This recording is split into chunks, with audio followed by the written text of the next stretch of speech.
इस जेल के अंदर जाने वाले गार्ड्स अपना चेहरा छुपाते हैं। नहीं, ये किसी फिल्म का सीन नहीं है, ये सच है। क्योंकि जिन कैदियों को वो संभालते हैं वो इतने खतरनाक हैं कि अगर उनकी पहचान बाहर आ गई तो उनकी अपनी फैमिली को भी खतरा हो सकता है।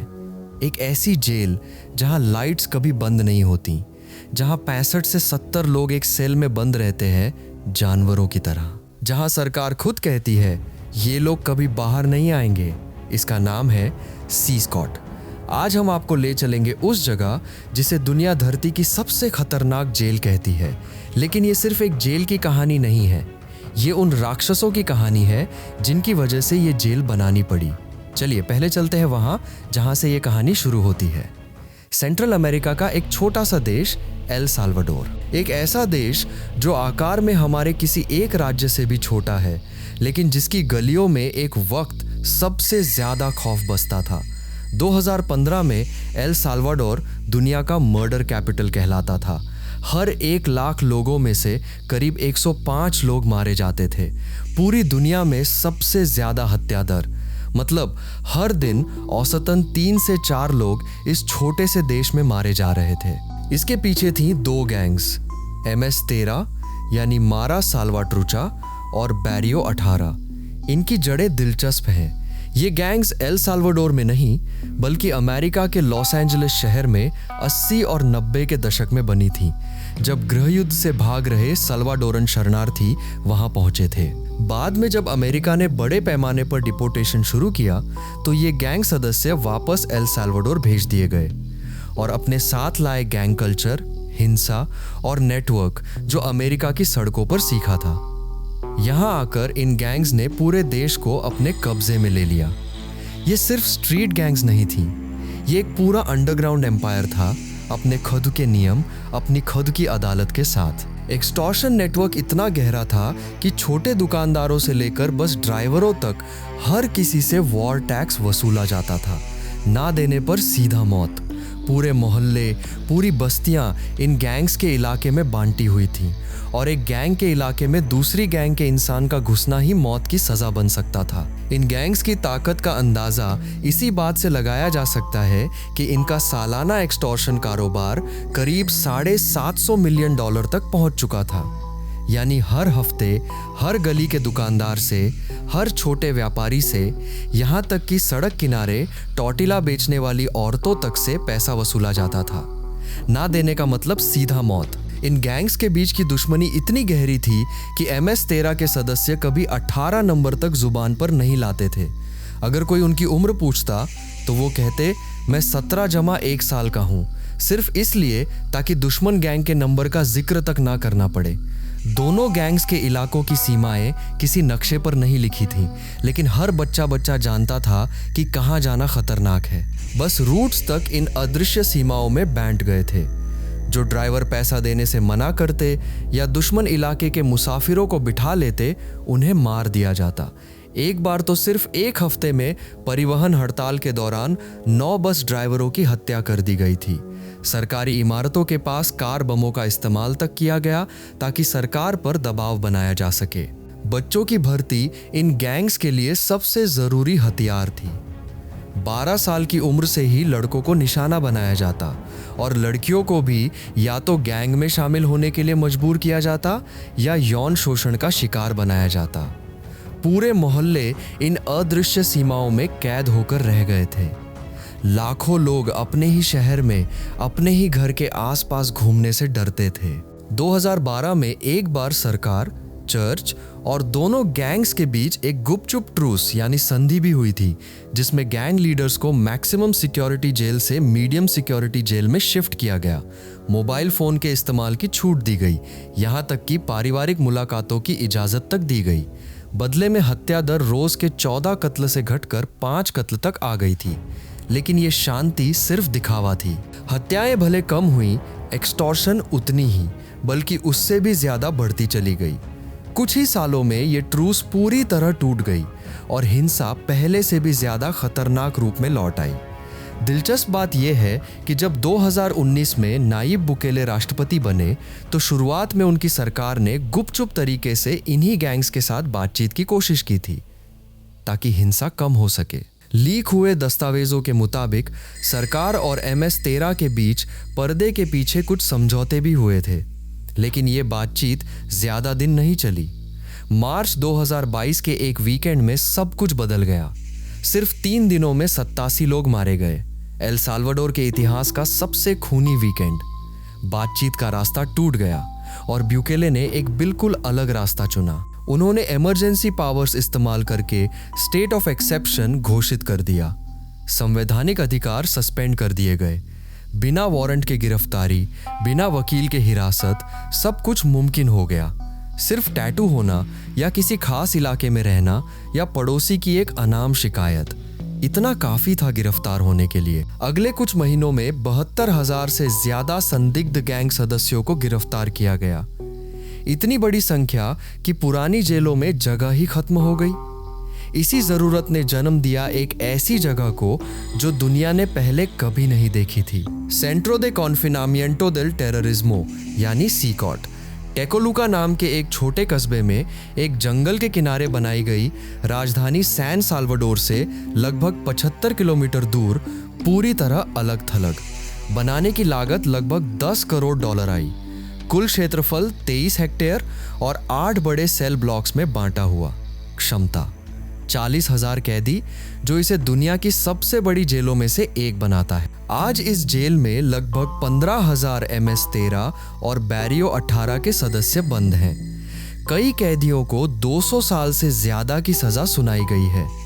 एक कैदी को तो 1166 साल की सजा दी गई है, यानी एक ऐसी सजा जो किसी भी इंसानी उम्र से कहीं ज्यादा लंबी है, सिर्फ ये जताने के लिए कि ये आदमी अब कभी बाहर नहीं आएगा। एक विदेशी पत्रकार, जिसे कुछ समय पहले इस जेल के अंदर जाने की दुर्लभ इजाजत मिली, उसने बताया कि जब वो एक सेल ब्लॉक में दाखिल हुआ तो पहले वो जगह बिल्कुल खाली सी लगी, जैसे कोई सुनसान हवाई जहाज का हैंगर हो।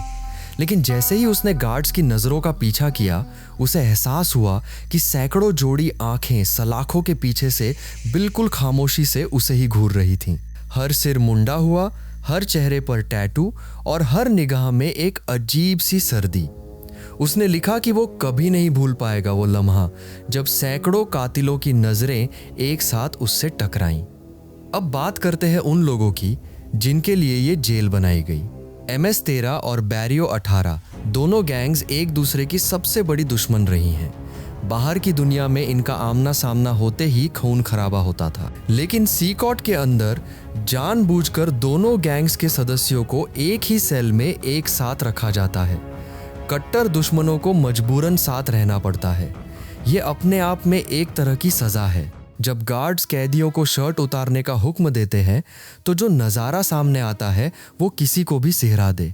शरीर के हर इंच पर टैटू, औरतों के चेहरे, कब्रों के निशान, खोपड़ियां और क्रॉस, गैंग के प्रतीक, और कुछ कैदियों के माथे पर तो शैतान के सींगों जैसे टैटू तक बने हैं। जेल के डायरेक्टर खुद इन कैदियों को साइकोपैथ्स कहते हैं, जिन्हें सुधारना लगभग नामुमकिन है, और यही वजह बताई जाती है कि इन्हें इस मैक्सिमम सिक्योरिटी जेल में रखा गया है, जहां से ये कभी नहीं निकल सकते।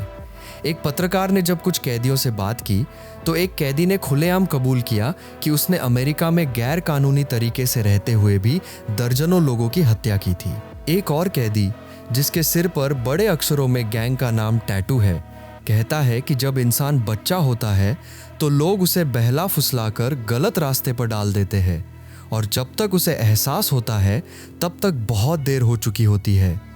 अब चलिए उस जगह के अंदर, जिसे नो रिटर्न जोन भी कहा जाता है, एंट्री पर ही full body x-ray scanner, metal detector, हथियारबंद गार्ड्स हर कोने पर। इस पूरी फैसिलिटी की निगरानी के लिए लगभग 1000 जेल अधिकारी, 600 सैनिक और 250 दंगारोधी पुलिस तैनात रहते हैं।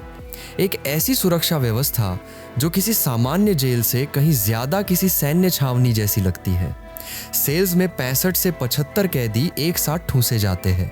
सिर्फ मेटल बंक, ना मैट्रेस, ना तकिया, सिर्फ एक पतली सी चादर। नहाने के लिए सेल के अंदर रखे एक बड़े बेसिन का पानी इस्तेमाल होता है, और पीने का पानी एक प्लास्टिक के बैरल से लिया जाता है।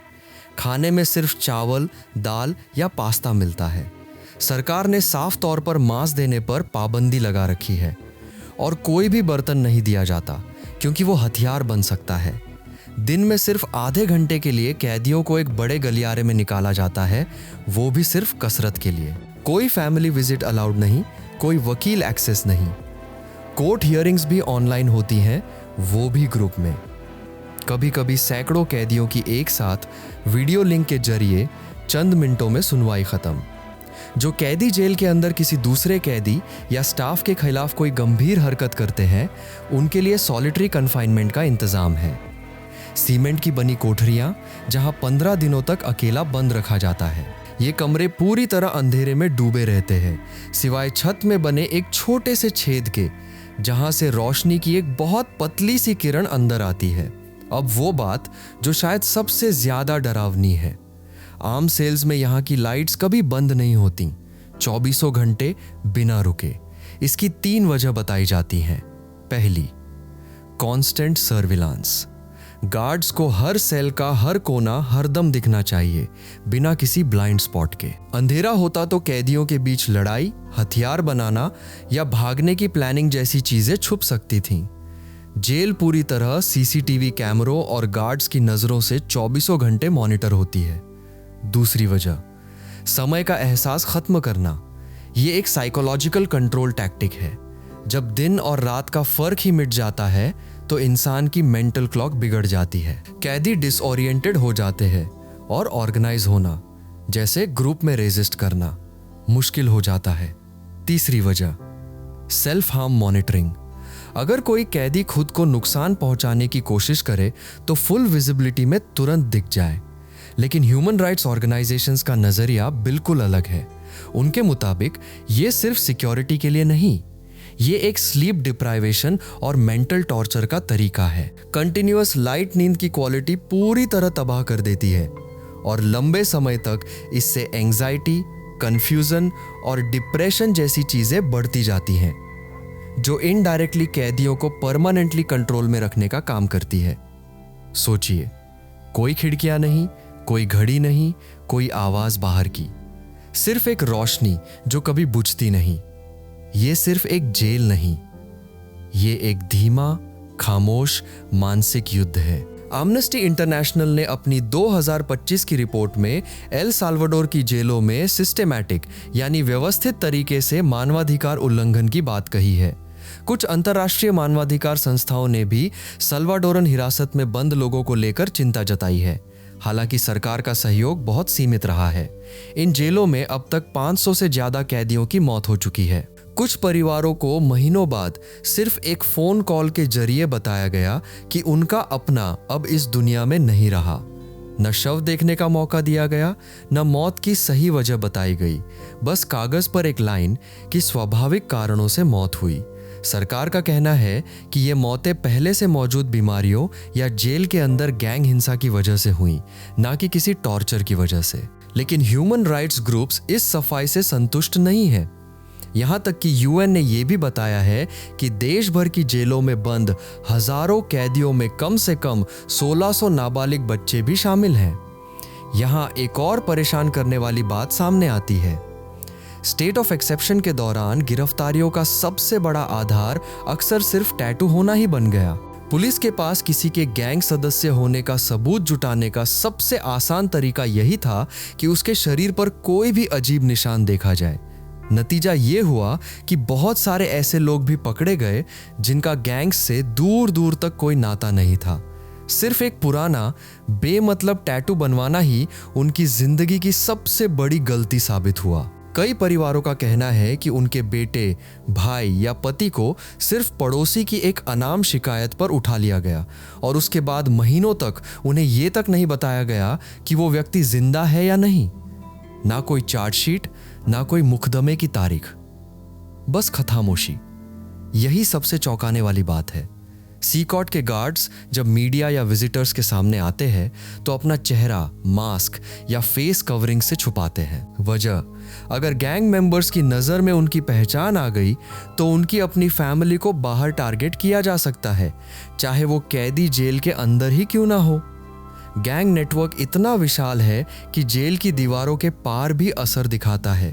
मीडिया और जर्नलिस्ट्स को सिर्फ हाईली कंट्रोल्ड चुनी हुई टूर्स ही मिलते हैं। ये बताता है कि इन क्रिमिनल्स का डर सिर्फ जेल तक सीमित नहीं, वो स्टेट के अपने लोगों तक भी पहुंचता है। जब खुद कानून के रखवाले अपनी पहचान छुपाने पर मजबूर हो जाएं, तो सोच लीजिए इन कैदियों का आतंक कितना गहरा रहा होगा। लेकिन कहानी यहीं खत्म नहीं होती। 2025 में एक नया मोड़ आया जब अमेरिका ने एक और खतरनाक गैंग, वेनेजुएला से जुड़ी ट्रेन दे अरागुआ के सदस्यों को भी सीधा सी कॉर्ट भेजना शुरू किया, एक 18वीं सदी के पुराने वॉर टाइम लॉ का इस्तेमाल करके। यूएस सरकार ने एल साल्वाडोर के साथ एक समझौता किया, जिसके तहत इन डिपोर्टीज को रखने के बदले लाखों डॉलर की रकम दी गई। इसी दौर की एक कहानी बहुत चर्चा में रही। जर्स रेयस बारियोस नाम का एक प्रोफेशनल फुटबॉल खिलाड़ी, जिसे सिर्फ अपने टैटू की वजह से गैंग सदस्य समझ लिया गया और बिना किसी मुकदमे के सीधा सी कॉर्ट भेज दिया गया। वो बताता है कि शुरुआती दिनों में वो हर गुजरते दिन का हिसाब रखने की कोशिश करता था, खुद को याद दिलाता था कि कुछ भी हमेशा के लिए नहीं होता और उसे उम्मीद थी कि किसी दिन वो घर वापस लौटेगा। लेकिन जैसे जैसे हफ्ते महीनों में बदलते गए, समय उसे और धीमा महसूस होने लगा। करीब 125 दिन बाद एक प्रिजनर स्वैप के जरिए आखिरकार उसे और बाकी कई कैदियों को वापस भेजा गया। रिहा होने के बाद इन लोगों ने अमेरिकी और सल्वाडोरन दोनों अधिकारियों पर मारपीट और मानसिक उत्पीड़न के गंभीर आरोप लगाए। जब पहली बार अमेरिका से डिपोर्ट किए गए ये कैदी सी कॉर्ट पहुंचे, तो उस पूरे मंजर को बाकायदा प्रोफेशनल तरीके से फिल्माया गया और सरकार की तरफ से सोशल मीडिया पर जारी किया गया। उस वीडियो में जो दिखा वो किसी हॉरर फिल्म के सीन से कम नहीं था। जंजीरों में जकड़े हुए, सिर मुंडवाए हुए, आधे झुके हुए दर्जनों आदमी, जिन्हें नकाबपोश गार्ड्स एक कतार में लगभग दौड़ाते हुए जेल के अंदर ले जा रहे थे। ना कोई नाम पुकारा गया, ना कोई सुनवाई हुई, बस एक कतार, एक जेल और एक हमेशा के लिए बंद हो जाने वाला दरवाजा। ये फुटेज जानबूझकर इतनी सख्ती से दिखाई गई ताकि पूरी दुनिया को एक साफ संदेश मिल जाए, यहाँ आने के बाद वापसी का कोई रास्ता नहीं। इसी दौर की एक और कहानी पूरी दुनिया में सुर्खियां बन गई।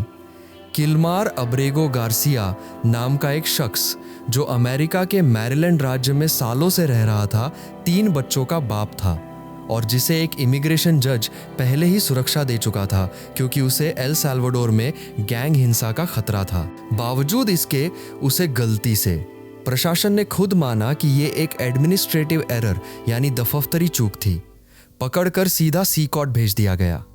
एक अमेरिकी अदालत ने उसे वापस लाने का आदेश तक दिया, लेकिन बुकेले ने साफ इनकार कर दिया। जब एक अमेरिकी जज ने इससे जुड़ी डिपोर्टेशन को गैर कानूनी करार दिया, तो खुद बुकेले ने सोशल मीडिया पर मजाक उड़ाते हुए लिख दिया,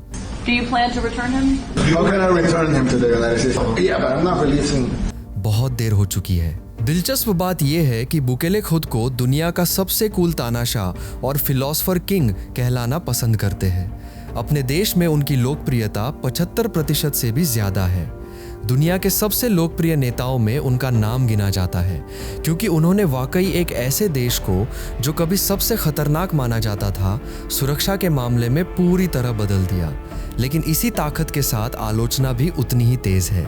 नए कानूनों के तहत एल साल्वाडोर में पत्रकारों को 10 साल तक जेल हो सकती है अगर वो ऐसी रिपोर्टिंग करे जो जनता में दहशत फैलाए। कुछ पत्रकारों और एक्टिविस्ट्स के फोन तक जासूसी सॉफ्टवेयर से हैक किए जाने के मामले सामने आए हैं। यानी एक तरफ गली मोहल्लों से गैंग का खौफ मिटा, तो दूसरी तरफ आज़ाद आवाज़ों पर भी शिकंजा कसता चला गया। इसी दौरान एक अमेरिकी कांग्रेस के प्रतिनिधि मंडल ने भी सी कॉर्ट का दौरा किया, जिसमें उन्हें खास तौर पर ट्रेन दे अरागुआ वाले हिस्से में ले जाया गया। जैसे ही ये नेता उस विंग में दाखिल हुए, कैदी सलाखों की तरफ दौड़ पड़े, चिल्लाने लगे और स्पेनिश में कुछ कहते हुए नजर आए।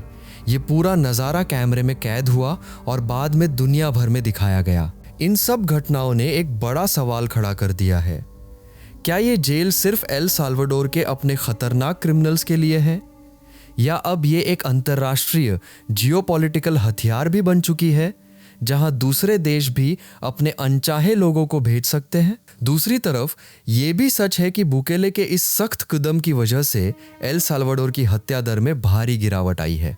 और बहुत से आम सल्वाडोरन नागरिक आज पहले से कहीं ज्यादा सुरक्षित महसूस करते हैं। एक वक्त जो देश दुनिया का सबसे खतरनाक देश माना जाता था, वो आज लैटिन अमेरिका के सबसे सुरक्षित देशों में गिना जाने लगा है। जो गलियां कभी सूरज ढलते ही सुनसान हो जाती थीं, वहां अब रात को भी परिवार टहलते नजर आते हैं।